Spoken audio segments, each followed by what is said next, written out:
In this video, we'll learn about the workflow in InDesign and Illustrator for the comparative analysis assignment. So I'm starting in InDesign, and to create the document, we switch to the web intent.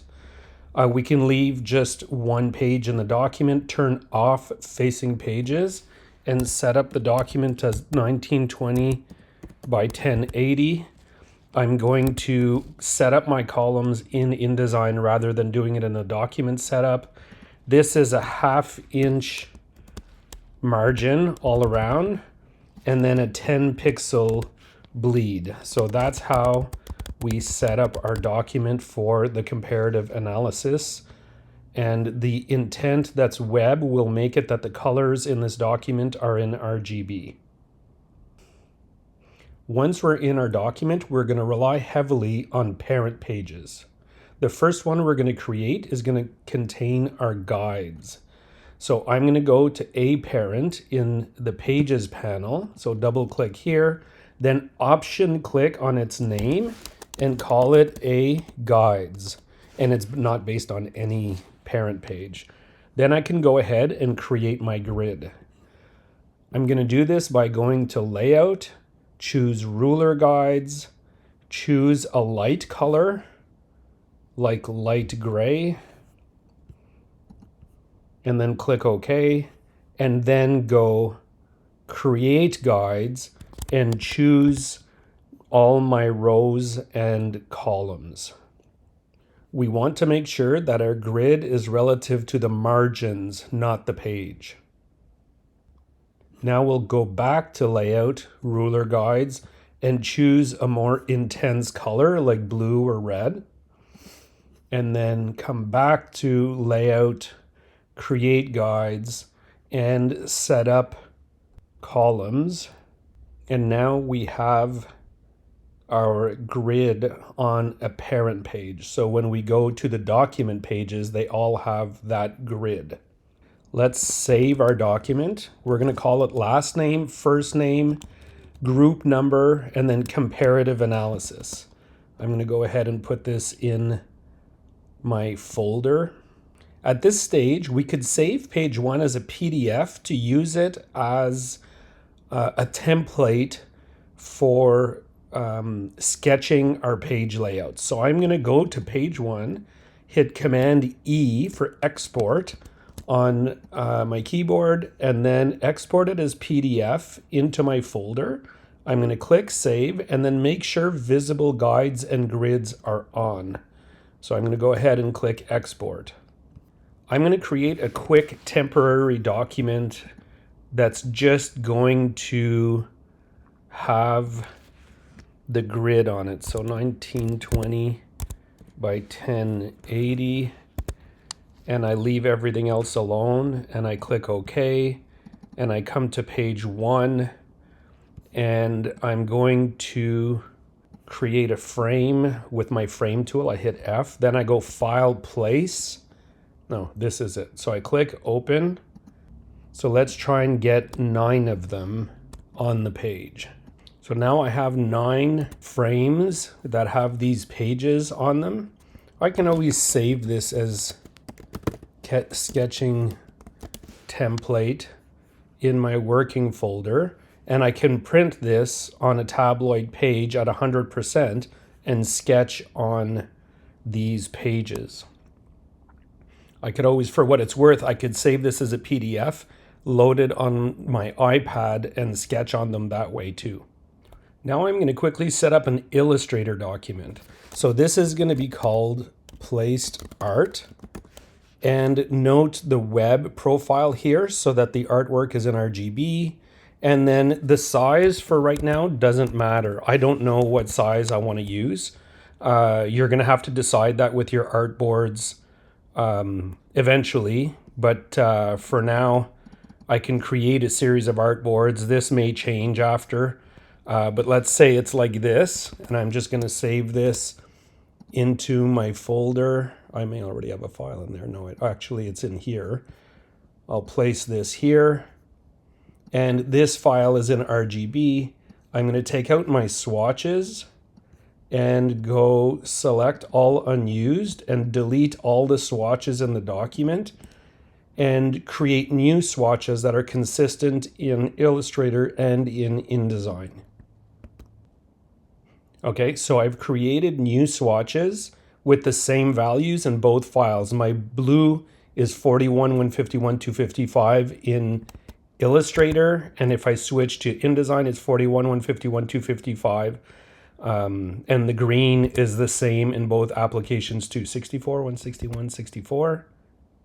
Yeah, so it's the same in both. So now we're assured that our colors are going to be consistent in Illustrator and in InDesign. Let's now set up some parent pages. So I'm going to go ahead and create my first parent page. So I'm going to go new parent, and it's going to be Helvetica.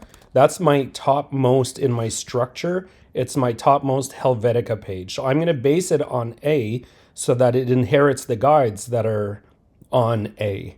So if I click OK and I go to B Helvetica, it has the guides on it. Let's go ahead and put some content on that page. Okay, there we go. We have our content on the page. And then I want to create a Arial one also. So I'm going to quickly create a new parent. It's going to be C Arial.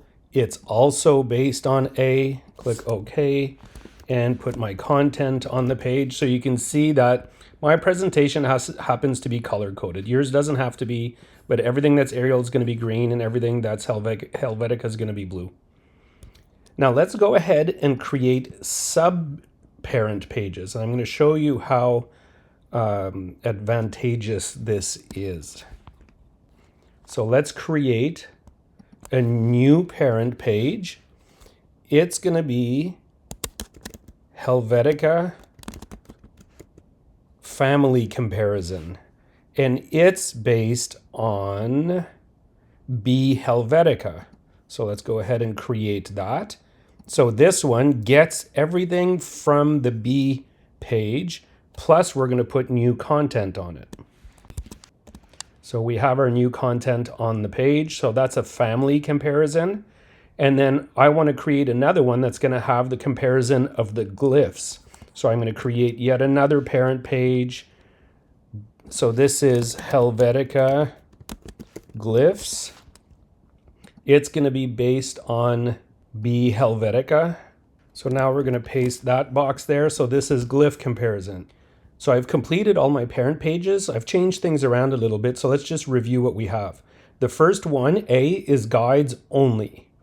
B is the top Helvetica page that only has the word Helvetica and the background on it. We're not even going to be using this parent page.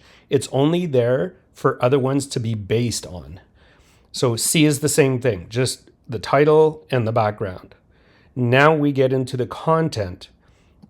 If we want to compare Helvetica, like all the family, we have this one with all these different frames in it. So this is an image frame and this is a text frame.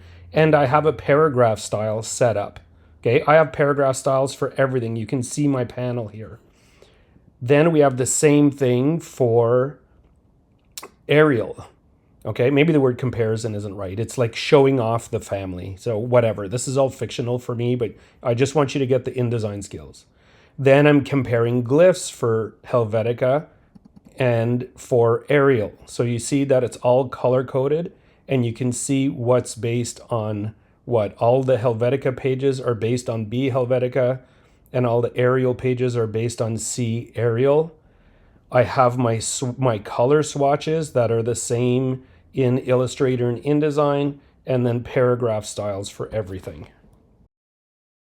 So these are only parent pages. Now, if I want to go use these, look at how easy this is. All I need to do is go to page 1, and let's say that's going to use Helvetica family. All I need to do is double click on page 1, hold Option, and click on Helvetica family, and it applies it. If I want it to be Arial family, I Option click on that, and it applies it. Now, once you're on the document page, all these elements are locked. So you have a couple of options here. If you place a graphic, when you go File, Place, and click on the frame, it'll unlock itself automatically. The other thing you can do, so I guess there's three things.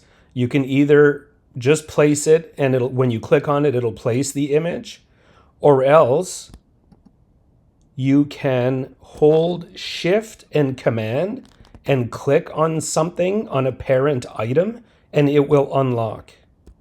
Okay, then the third thing you can do is go here and override all parent page items. Okay, and that's going to unlock all the parent items on the page. So let's create pages in our document. I can do Shift Command P and it adds pages. And now I can go through my document. I'm on page 1. I'm going to make it a Helvetica page. Page 2 is already an Arial page. Page 3 is going to be Helvetica glyphs. Page 4 is Arial glyphs. So you get the idea here. I can go to page 5 and make it something else, and so on. So this is starting to not make sense, but the order of my documents, but it's okay. So I have all these pages in my document.